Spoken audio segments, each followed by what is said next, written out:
अध्याय 3। दो बैलों की कथा। झुरी नाम का एक किसान था।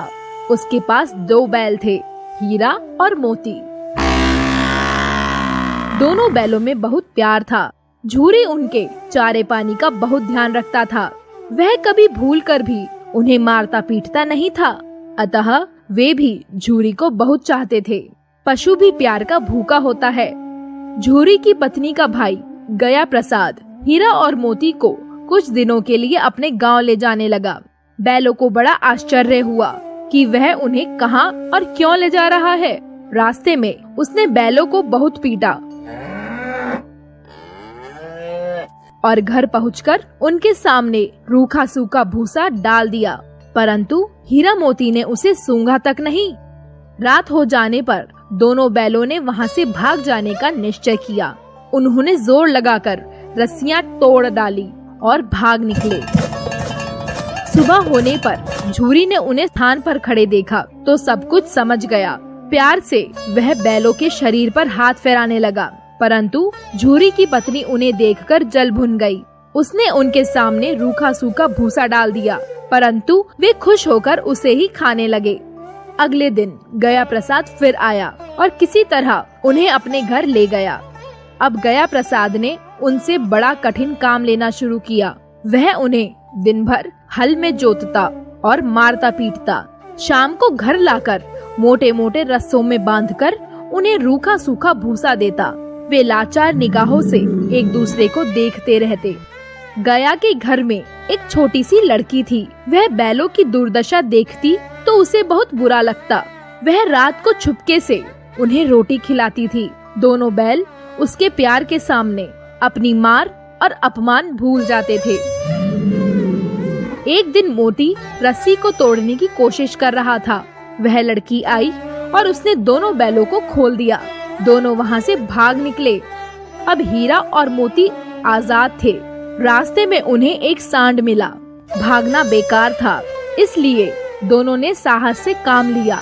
हीरा ने सांड के सामने से वार किया तो मोती ने उस पर पीछे से सींगों से हमला किया। सांड घबरा गया क्योंकि यहाँ पर तो वह 2 थे। मिलकर काम करने में बल है। दोनों ने मिलकर सांड को भगा दिया। दोनों अब बहुत प्रसन्न थे। आगे बढ़ने पर उन्हें मटर का खेत दिखाई पड़ा। वे भूखे तो थे ही, मटर के खेत में घुस गए और लगे मटर खाने। अभी पेट भरा भी ना था कि रखवालों ने उन्हें देख लिया और दोनों को पकड़कर कांजी हाउस में बंद करवा दिया। हीरा और मोती ने देखा कि कांजी हाउस में और भी कई जानवर थे। भैंसें, घोड़े, घोड़ियां, बकरियां, गधे आदि, सबके सब कमजोर और दुबले पतले। वहाँ न चारे का प्रबंध था न पानी का। वे दोनों बहुत पछताए कि यहाँ कहाँ आ फंसे। रात होने पर मोती ने हीरा से कहा, अगर दीवार तोड़ दी जाए तो इस जेल से बाहर निकला जा सकता है। उसने सींगों से दीवार गिराने का प्रयास किया। जल्दी ही थोड़ी सी दीवार गिर गई तो उसका उत्साह बढ़ा। उसने और जोर से चोटें मारनी शुरू की। दीवार में रास्ता बनते ही पहले घोड़ियां भागी, फिर भैंसें और बकरियां। मोती ने गधों को भी सींग मार मार कर भगा दिया। उसने हीरा से भी भाग चलने को कहा, परंतु हीरा ने मना कर दिया। सुबह होने पर कांजी हाउस वालों ने देखा कि पूरी इमारत खाली है। उन्होंने हीरा और मोती को नीलाम कर दिया। नीलामी में सबसे ऊंची बोली बोलकर एक व्यापारी ने उन्हें खरीद लिया। फिर वह दोनों को हाँकता हुआ अपने गांव की ओर ले चला। मार खाते खाते और भूख सहते सहते हीरा मोती बहुत कमजोर हो गए थे। उनकी हड्डियां निकल आई थी। भूख प्यास से व्याकुल बैलों में कुछ भी दम बाकी नहीं था। वे चुपचाप व्यापारी के साथ चलने लगे। रास्ता उन्हें कुछ जाना पहचाना लगा तो ना जाने कहां से दम आ गया। वे दोनों तेजी से भागे। आगे आगे दोनों बैल, पीछे पीछे व्यापारी। परंतु जब तक वह उन्हें पकड़ता तब तक दोनों बैल अपने घर पहुंच चुके थे।